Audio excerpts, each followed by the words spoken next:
దేని చేత తన నడకను శుద్ధీకరించుకుంటాడు? యవనస్తుడు దేని చేత తన జీవితంలో ప్రాముఖ్యతను కలిగి ఉంటాడు?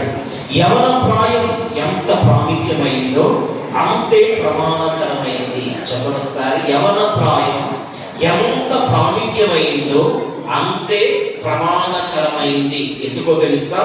యవన కాలంలో పాపాన్ని ఎదిరించి జీవించగలం. యవన కాలంలో పాపంతో రాజీ పడి జీవించగలం. యవన ప్రాయంలో దేవుడి కొరకు బతకగలం.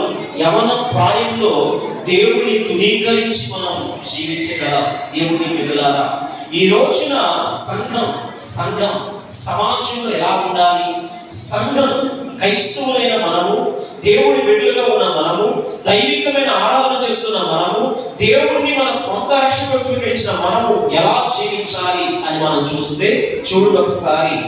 అపోస్తలుడైన పౌలు కనని బిడ్డకు అనగా తిమోతి, యవనస్తుడైన తిమోతికి రాస్తూ, మొదటి తిమోతి 4వ అధ్యాయం 12వ వచనం.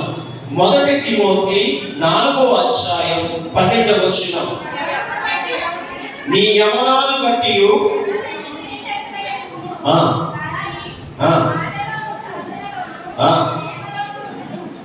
చూడండి, ఇక్కడ ఎవరు నీ ప్రవర్తన బట్టి, యవన కాలాన్ని బట్టి ఎవరు కూడా నేను ఏం చేయకూడదు? తునీకరించకూడదు. ఎవరు కూడా నీ మాటను కనిపెడతారు, నీ ప్రవర్తన కనిపెడతారు, నీ విశ్వాసాన్ని కనిపెడతారు. నీవు అన్ని విషయంలో కూడా మాదిరిగా బతకాలి. క్రైస్తవ జనాంగమా, నీ యవన ప్రాయం తునీకరింపబడుతుందా? నీ యవన ప్రాయం దేవుడికి మహిమ తెస్తుందా? నీ యవన ప్రాయం దేవుడికి కీర్తిని తెస్తుందా? నీ యవన ప్రాయాన్ని బట్టి తండ్రి అయిన దేవుడు బాధపడుతున్నాడా? చాలా మంది యవనస్తులు తమ ప్రవర్తనలోనే మాదిరిగా జీవించలేకపోతున్నారు, యథార్థంగా జీవించలేకపోతున్నారు. అసలు యవన ప్రాయం ఎంత ప్రాముఖ్యమైందో తిమోతిని చెబుతూ అంటున్నాడు.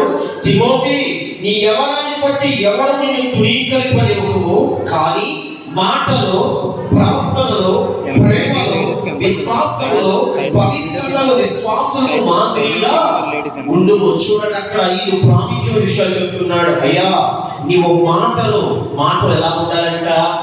ఉప్పేనట్లుగా ఉండాలి. కొంతమంది మాట్లాడతారంటే తలా తోక ఉండదు. అనవసర విషయంలోకి వెళ్ళి యవనస్తులు పైగా పలానా యవనస్తులు ఇలాగా, పలానా యవనస్తులు అలాగా, నేను చదువుతున్న క్యాలెస్లో వ్యక్తులలాగా ఎవరికి అవసరం? నీ మాట ఇతరులను ప్రభువులోకి ఆకర్షించాలి. నీ మాట ప్రభువులకు అనేక మందిని తీసుకుని రావాలి. నీ మాట, నీ ప్రవర్తన ఫలానా కుటుంబీకుడు దేవుని భయం కలిగిన వాడు యవనస్తుడని నీ ప్రవర్తన బట్టి మారుతున్నారా, చెడిపోతున్నారా? చూడండి, కొంతమంది యవనస్తుల జీవితాన్ని నేను మీ ముందుంచాలని ఇష్టపడుతున్నాను. తిమోతి ప్రవర్తనలో, మాటలో, ప్రేమలో, విశ్వాసంలో, పవిత్రతలో మాదిరిగా ఉన్నాడు. మాదిరిగా ఉంటే వచ్చే ఆశీర్వాదం ఏంటి? మన గురిగే ఏంటి? మనకు కలిసి వచ్చే ఏంటి? మనం ఎప్పుడు బిజినెస్ మెయిన్ కదా మంది, పలానా వాళ్ళు స్నేహం చేస్తే మనకి ఏం కలిసి వస్తుందో, పలానా వ్యక్తితో మాట్లాడితే మనకి ఏం కలిసి వస్తుందో అని దైవికమైన విషయాలు కూడా వెనకబడిపోతున్నారు. ఎవరు బిడ్డలారా, మీరు బలవంతులు అని లేఖనం సెలవిస్తుంది. దేవుని చిత్తానికి ఒక వ్యక్తి పిలువబడ్డాడు. దేవుని చిత్తానికి ఒక వ్యక్తి దేవుడి